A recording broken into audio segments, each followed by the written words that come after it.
நீ காத்தால டிஃபனுக்கு எடுத்து வச்சிருக்கேன். கோதுமை ரவையும் போட்டு பருப்பும் போட்டு கொழுக்கட்டை. எனக்கு தேவையான சாமான் வந்து 1 கப்பு கோதுமை ரவை, 1/2 கப்பு துவரம்பருப்பு, 1/2 கப்பு பருப்பு, கடலைப்பருப்பு, 2 சேர்த்து 2 கப்பு. அதுக்கு வந்து கொஞ்சம் ஆற்றுலேருந்து முருங்கை இலை பறித்து வச்சுருக்கேன். முருங்கை இலை, பச்சை மிளகாய் 2, இஞ்சி, நெல்லிக்காய் 1 திரி வச்சுருக்கேன், தேங்காய், கடுகு, பெருங்காயம் தேவையான சாமான்.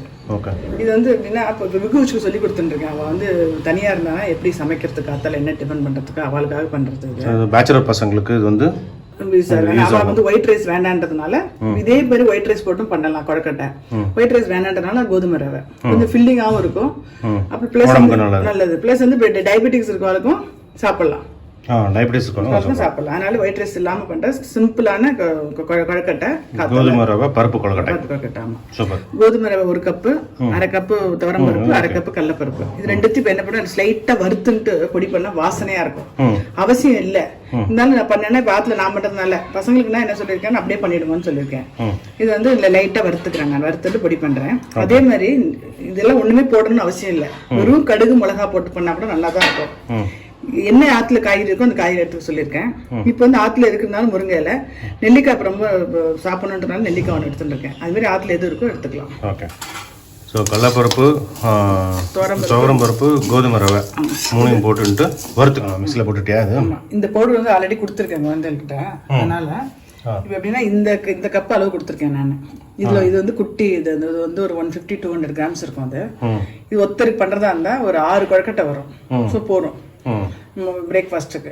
ஸோ அந்த மாதிரி அளவு வச்சுன்னு பண்ணிக்கலாம். இப்போ எந்த அளவு நம்ம ரவை எடுத்துக்கிறோமோ எந்த கப்பில் அதே அளவு 2 கப்பு தண்ணி விடணும், ஜலம் விடணும். ஓகே, அதான் அளவு. 2 கப்பு ஜலம், 1 கப்பு வந்து இந்த பவுடர். ஆமாம். இப்போ வந்து இந்த கொஞ்சம் ஏதாவது குழந்தைகள் மட்டும் சாப்பிட்றதா இருந்தால் நெய் விட்டுக்கலாம். இல்லை டயபெட்டிஸ் அவெல்லாம் இருந்தால் நெய் வேண்டாம்னா 1 ஸ்பூன் எண்ணெய் போடுறோம். போட்டு கடுகு, பெருங்காயம், பச்சை மிளகாய், இஞ்சி லேசாக வதக்கிட்டு இந்த முருங்கை இலை இருக்கு இல்லையா, முருங்கை இலையிலனாலும் என்ன கீரை கூட போட்டுக்கலாம். பாலக்கு, அந்த மாதிரி எந்த புதினா, இந்த எது ஆப்பில் இருக்கோ அதை போட்டுக்கலாம். ரொம்ப வதக்க வேண்டாம். அந்த இது அப்புறம் நம்ம எவ்வளோ ஜலம் வச்சுருக்கோமோ அதை விட்டுன்ட்டு அது வந்து இந்த நெல்லிக்காய் திரி வச்சுருக்கேன். நெல்லிக்காய் ரொம்ப உடம்புக்கு நல்லது இல்லை நெல்லிக்காய். இப்போ இந்த சாப்பிடணும் அப்படின்றதுனால நெல்லிக்காய் கண்டிப்பாக ஆட் பண்ணுறேன். கொஞ்சம் புளிப்பாக நல்லா டேஸ்ட்டாக நல்லா இருக்கும். ஸோ எப்பயுமே இது மாதிரி டெய்லியே ஃப்ரெஷ்ஷாக நெல்லிக்காவை சேர்த்துனா நல்ல இம்யூனிட்டி பவர் ஜாஸ்தியாக நல்லா இருக்கும் இல்லையா, அதுக்காக டெய்லியே சேர்த்துக்கலாமா நெல்லிக்காய். இப்போ உப்பு வந்து என்ன அளவுனா இந்த மாதிரி கிளாஸ் எடுத்துனோம் அப்படின்னா அதுக்கு வந்து இப்படி எடுத்துக்கலாம். அதாவது ஒரு புளியோண்டு இந்த அளவுக்கு எடுத்துக்கலாம்.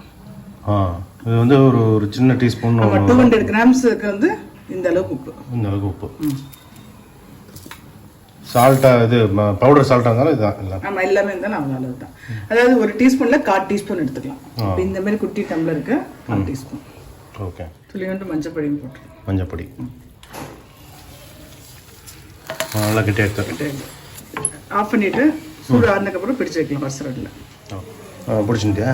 கொஞ்சம் சூடாக பிடிக்கிறேன், கொஞ்சம் ஆறுனதுக்கப்புறம் பிடிக்கலாம். நல்லா ஒன்றாகாது. இப்படி ஆறுனதுக்கப்புறம் சும்மா என்ன ஷேப் பண்ணாலும் பிடிச்சிட்டு வச்சுட்டு உருண்டை மதியம் பிடிக்கலாம். எப்படின்னா அவளுக்கு எந்த சைஸ் வருதோ என்ன வருதோ அப்படி பண்ணிடலாம். இது வந்து டயபெட்டிக் பேஷண்ட்ஸ் எப்படி யூஸ் ஆகுன்னு சொல்கிறேன். ஆமாம், அரிசி ஒயிட் ரைஸ் கிடையாது. ப்ளஸ் வந்து கோதுமை ரவை வந்து கோதுமை சாப்பிட்ற மாதிரி தானே, சப்பாத்தியே சாப்பிட்டு இருக்காம கொஞ்சம் இருக்கு. முருங்கைக்கீரை இருக்கு, பருப்பு இருக்கு, இப்போ ப்ரோட்டீன்ஸ்க்கு எல்லா பருப்பும் இருக்கு. அருமையான பிரேக்ஃபாஸ்ட் இல்லை. இது வச்சுட்டு ஸ்டீமில் வேக வைக்கிறது இட்லி பண்ணுறது. எவ்வளோ நேரம் இருக்கும்? 5 to 10 minutes ரெடி ஆகிடுது. ஒட்டாமல் வருது பார்த்தீங்களா, அதுதான் அளவு. 1 கப்பு கோதுமை ரவை, 1/2 கப்பு அது துவரம்பருப்பு, 1/2 கப்பு கடலைப்பருப்பு, 3 நைஸாக ரவையாக எடுத்து வச்சுக்கணும். அந்த உடச்ச ரவைக்கு வந்து 1 கப் எடுத்துனோம்னா 2 கப்பு ஜலம். என்ன இருக்கோ தாளிச்சுக்கலாம். நம்ம இதுதான் வேணும்னு அவசியம் இல்லை. யாத்துல என்ன காய்கறி இருக்கோ கடுகு போட்டுட்டு 2 மிளகாயை போட்டுட்டு தாளிச்சுட்டு அந்த ஜலத்தை விட்டுட்டு இது ரவையை போட்டு கிளறிட்டு இது கொஞ்சம் கெட்டியானதுக்கப்புறம் ஆறுனதுக்கப்புறம் எடுத்து பிடிச்சி கொழுக்கட்டை பண்ணி ஆவியில் வேக வைக்கணும். ரொம்ப சிம்பிளான ஹெல்த்தியான ரெசிபி. டோட்டலாக ஒரு எவ்வளோ நிமிஷம் இது ஒரு 15 to 20 20 மினிட்ஸ் இது முடிச்சிடலாம். ஹெல்த்தியாக இருக்கும். ஒரு வாட்டி அட்லீஸ்ட் ஃபில்லிங்காக சாப்பிட்டு போயிட்டா கூட மத்தியானம் வெளியில் பார்த்து கூட பார்த்துக்கலாம். Super, thank you.